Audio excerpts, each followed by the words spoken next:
I'm in my 2004 Touareg V10, and I got a whole bunch of error messages that happened when I got in this morning to start it up, and I couldn't even get it out of park. So even with my foot on the brake, I can even tell with my brake controller there that, well, it was being recognized earlier, but one way or another, the shifter doesn't recognize that the brake is being pressed. It will not allow it to release and get out of park. Check engine lights on, ABS, stability control. I got a flashing brake light, brake fault, stop vehicle. There's also an error message for the air suspension. The other three messages, well, one of them is for the heated steering wheel, which I can turn off like that.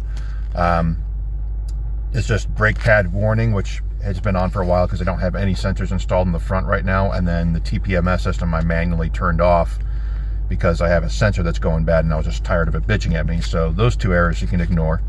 But the rest of them appear to all be from the same cause. I've actually seen this before on a Touareg. I've even fixed it on somebody's Cayenne before. And before I even scanned it, I was expecting I'm probably going to see a bunch of errors for no communication to some modules, as well as some terminal 15, which is ignition switch power. So this is engine computer number 1. You got powertrain data bus, missing message from transmission computer, missing message from ABS controller, missing message from all-wheel drive controller, access start authorization. Most of this, not really too worried about, like all the individual antennas, kind of whatever. But then we do see no signal communication terminal 15, or open or short to ground. So there's our first clue. It's not happy with ignition switch power from one of the couple different sources that there are ignition switch power from. And then we get to, let's see, what else we got here. Engine 2 doesn't have any codes. Airbags, supply voltage for the battery. Okay, that's not unusual. ABS control module, no signal communication, because the ABS module is not seeing terminal 15 power. Instruments, level control, transmission control module, ABS control module for transfer case, no signal communication, because all of those are probably not getting terminal 15 power. CAN gateway, a bunch of similar stuff, no signal communication, again probably because they're all in the same terminal 15 circuit. And let's see here, here's another one, terminal 15 implausible signal in the central convenience module. Tire pressure, terminal 15 implausible signal in the trailer module, and I believe that's about it. So I have seen this set of symptoms before, and it's generally a wire splice that's been corroded due to water intrusion under the driver's floor right here. So when I go to take the seat, move it up to get access to the battery that's down there, as well as the relay panel that has the terminal 15 relay in question, I'll also pull up a bunch of things to allow me to fold this carpet up out of the way. And there will be a handful of splices. Some of them are for convenience system CAN bus. A couple of them will be big power wires. And the most important one is probably going to be, I believe it's a red and blue wire. That is the ground trigger wire for the relay that operates terminal 15, or at least part of terminal 15, and that relay lives under the driver's seat on that relay panel. That's probably going to be the wire that I find that is compromised, that is causing my entire issue. The wires are just kind of spliced together, laser welded together, if you will, and then they just put tape over it. So if you get any kind of water intrusion that gets underneath the carpet, and we've had some crazy ice storms recently and just constant rain. Plus, I've been parking under a tree, which doesn't help.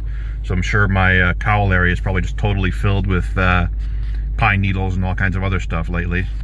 But yeah, I suspect I'm probably going to find that wire splice is corroded and the wires are basically broken apart, or at the very least unable to conduct adequate current to actually cause that relay to trigger and close all the way.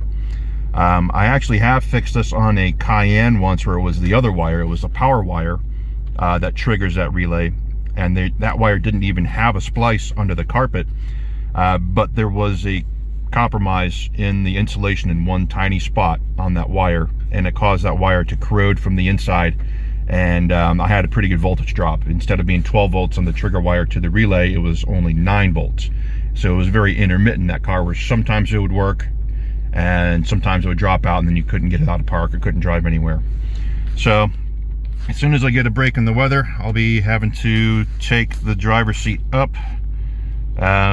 take off all the trim that I need to fold the carpet up and out of the way, and investigate the wires down there, in particular in relation to that terminal 15 relay that lives under the driver's seat. And hopefully that will be the entire issue. Get that fixed and get this thing back on the road. Well, here we are in the Touareg's footwell, the driver's side here. Got the seat all lifted up out of the way. This is our terminal 15 relay.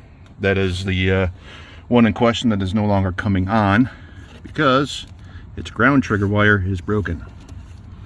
There's a kind of half-assed splice. They're laser welded together, which is fine, but then they just tape it up. And clearly I have a little bit of a water intrusion issue going on here. I can squeeze the foam here and it just oozes out water. The carpet itself didn't seem that wet, so I didn't even realize I had that much of an issue. But there are several splices in this area.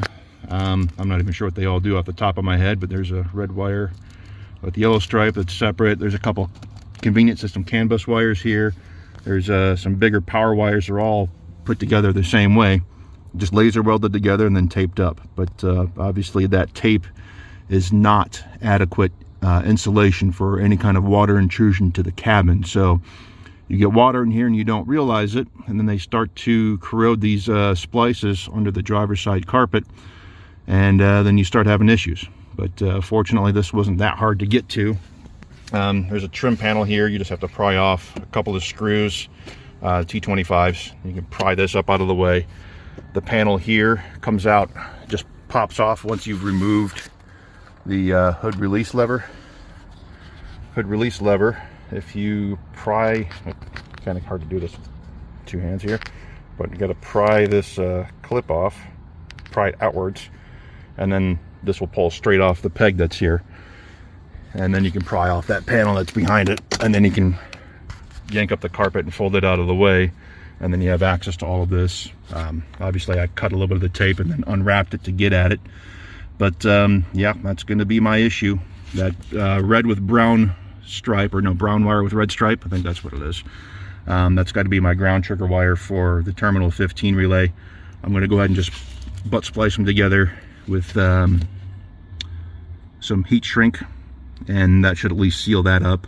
The rest of these connections, I don't know, we'll see. Maybe I'll do something with them as well if I decide to take them apart and have a look. But obviously if I want to prevent any further issues as well, I need to figure out where the water is coming in from so I don't have any other problems. All right, got it all back together. I have not cleared any codes yet, but obviously some of the error messages that I was getting on the instrument cluster already cleared themselves. There still will be evidence of code stored in those modules, but at the very least, just finding that wire, splicing it back together, it did allow it to clear some of the error messages it was getting for the modules it was no longer able to communicate to, and I can now successfully get it out of park. So we're in business. I'm just going to go ahead and clear the codes out that I have remaining that were from not seeing the terminal 15 relay under the driver's seat, and we're going to be back in business.